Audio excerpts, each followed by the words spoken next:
Hello and welcome to the Oxford Clay Pottery Podcast.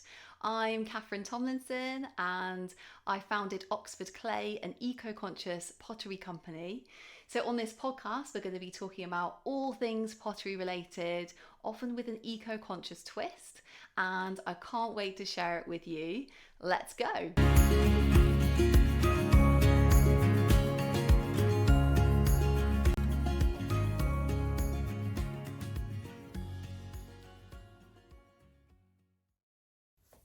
Hello and welcome back to the Oxford Clay Pottery Podcast. And in today's episode, I'm real excited to talk to you about 5 beautiful glazes that I've made from plants. And I'm just going to sort of talk you through like each plant, how I made the glaze and what it looks like when it's fired. And yeah, I'm really excited to share this with you. This is like a kind of a new area that I've really got into of like plant ash glazing, and it's so much fun.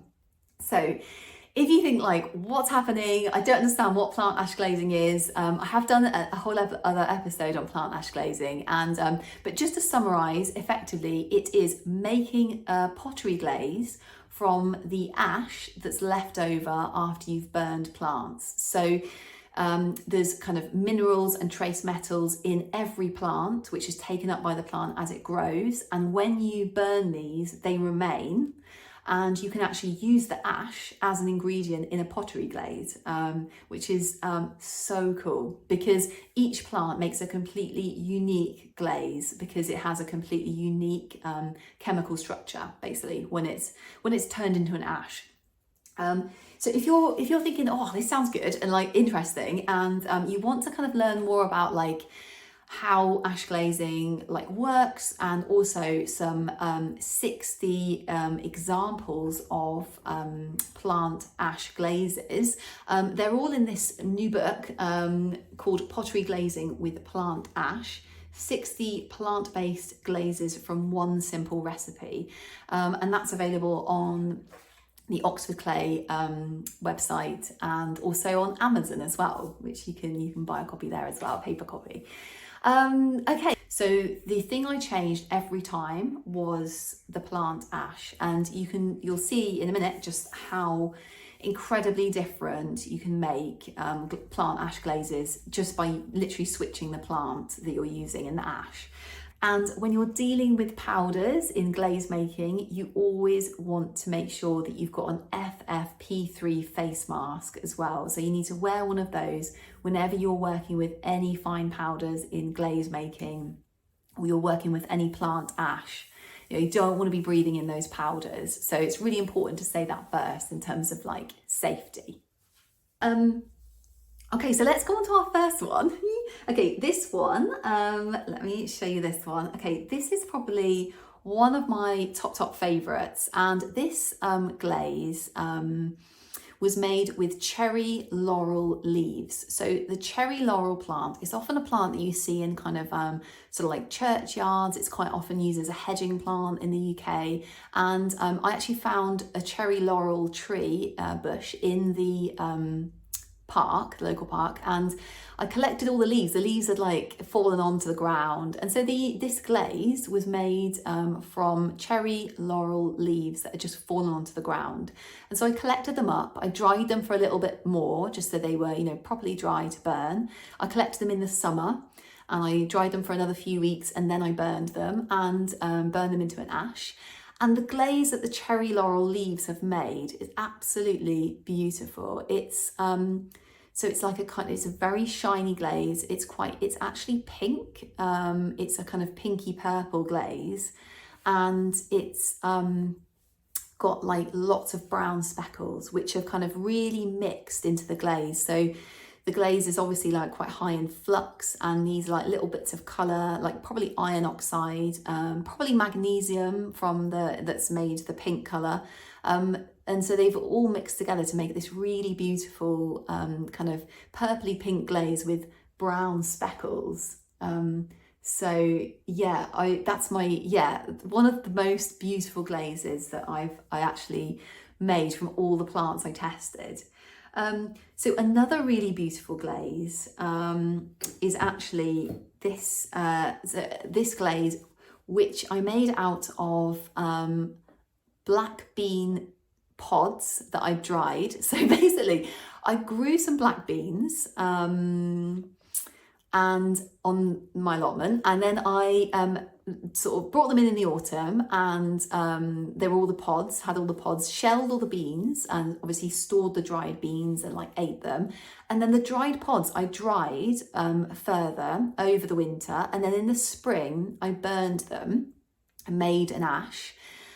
And the glaze that they've made is absolutely beautiful. It's like extremely shiny, and then there's so many brown speckles. So again, this must be, it's quite high in flux. So the speckles have really mixed into the glaze. Flux is when it kind of like makes the glaze run. And you can see all the like beautiful brown speckles just kind of really mixing into this kind of transparent, ever so slightly white glaze. And yeah, where it's thicker on the pot, it's got a kind of beautiful kind of whitey blue colour. Yeah, so black bean pods make a beautiful glaze. Okay, so the next glaze, I really love this glaze actually, let me just get this one here. Okay, so the next one is this beautiful, it's like a kind of translucent kind of white, where it's thick on the pot, it's white, and then the rest of it is kind of like transparent. And it's like almost like a kind of, I don't know, like, yeah, a beautiful kind of, almost like a transparent kind of ethereal type, iridescent kind of glaze. And this is actually made from the plant Fatsia japonica, and it's got like very big waxy leaves. So I was just kind of like pruning the plant. I've got some in some hedging, and I was pruning it, and I dried the leaves, and they went very crispy, sort of crispy hard, and then I burned it. But just a note of caution on burning Fatsia japonica leaves. I think they must contain quite a lot of oil because the flames were absolutely massive. So just be really careful burning that plant, because it's it burned really very strongly, and it was a little, I was glad I had it all outside basically. Just kind of be super careful with that one. But the glaze it made, it's almost like a rutile glaze. If you've ever seen a rutile glaze, you get these kind of like blue speckles in a rutile glaze, and it's got very similar kind of finish to it. It's kind of like lots of bluey white speckles, and very shiny and like, lovely.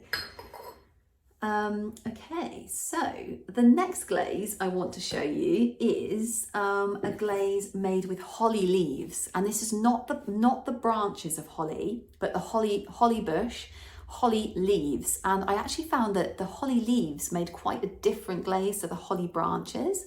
So I separated the leaves and the branches, and I got this absolutely beautiful glaze. And it's basically, again, it's like a kind of translucent glaze, but where it's thick on the pot, it's actually gone light pink. So there's this kind of rare earth oxide that you can use. I read actually in like Linda Bloomfield has this really cool book on like the different colours that different oxides make, and it's just such an informative book, and it's got, basically it goes through all the different colours, all the different metal oxides make. And there's this oxide called erbium oxide, and the holly leaves is actually a bit reminiscent of an erbium oxide glaze. It's a very, very light pink, kind of pink. Yeah, it's such a beautiful glaze. And again, it's shiny and light pink. So if you're looking for like a really light pink glaze, holly leaves, is potential for you to make a glaze out of, rather than using erbium oxide. Absolutely lovely. Okay, and then the final glaze I want to show you is made with rhubarb leaves. And so rhubarb leaves I collected, again, I've got some rhubarb on the allotment and on my allotment, and I collected these in the autumn when the rhubarb leaves had actually like died down, and then I dried them a bit longer, and then because rhubarb leaves can be quite wet, so it's a great idea to let them kind of go, like die back in the autumn. And then I collected them all, dried them over the winter, and then I burned them in the spring. And rhubarb leaves, it's like, I have to say, I think this is probably one of the most colourful glazes that I managed to make with all my plant ash glazing experiments. Apart from the cherry laurel leaves, which are obviously like purple, but it's kind of this incredible blue, iridescent blue colour with, it's got blues, it's got whites, it's got browns in it, it's got parts of it are like transparent. It's just incredible. And I have to say, I think the rhubarb ash just makes such a beautiful glaze. It's incredible. So if you're looking for a really interesting glaze to try on your pots, rhubarb ash is like a great top tip. So you can make a glaze from any plant, and so many plants make beautiful glazes, and there's a whole world out there for you to experiment in terms of like using different plants, using ashes of different plants, and just like the only thing I'd say at the end is just be super careful not to breathe in the smoke when you're making like plant ash glazes. Some of the smoke from plants is actually toxic. Just obviously be super careful when you're actually burning plants. Obviously with the fire and stuff. I actually burn mine in like a little fire pit that I got from the hardware store, and that helps to really contain it. It's a good idea not to burn it on a day which is like very windy, because your fine ash will blow away. So just, you want a still day. So I hope you enjoyed this episode on plant ash glazing. And like some, incredibly beautiful glazes that are available to you if you're doing plant ash glazing. There's so many out there, and it's really exciting kind of world of glaze making. So thank you so much for joining me on this episode, and I can't wait to see you on the next one.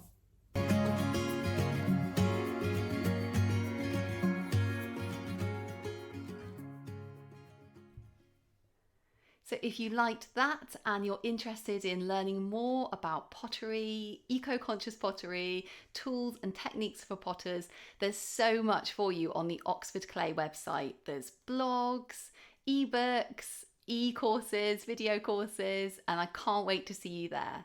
So the website is www.oxfordclay.co.uk.